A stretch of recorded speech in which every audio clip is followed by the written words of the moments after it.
বিসমিল্লাহির রহমানির রহিম। নাহমাদুহু ওয়া নুসাল্লি আলা রাসূলিল কারীম, আম্মা বাদ। আমাদের সারা বাংলাদেশে আজকে যেই দুরবস্থার শিকার আমরা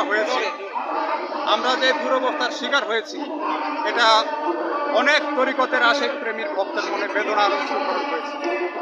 আমরা এর জোর প্রতিবাদ জানানোর জন্য আজকে এখানে হাজির হয়েছি। আল্লাহ পাক রাব্বুল আলামিন তার অলিয়া উলিয়াদের ভালোবাসেন।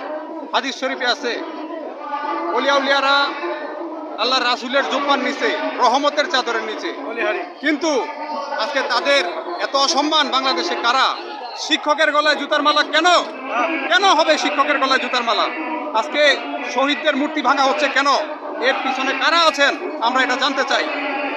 ডক্টর ইউনূস সাহেবের কাছে আমাদের সবার এই জোর দাবি যে আমাদের এই শত শত বছরের পুরনো সংস্কৃতির বিরুদ্ধে কারা উঠে পড়ে লেগেছে, দয়া করে আমাদের সঠিক তদন্তের মাধ্যমে আইনের আওতায় আনা।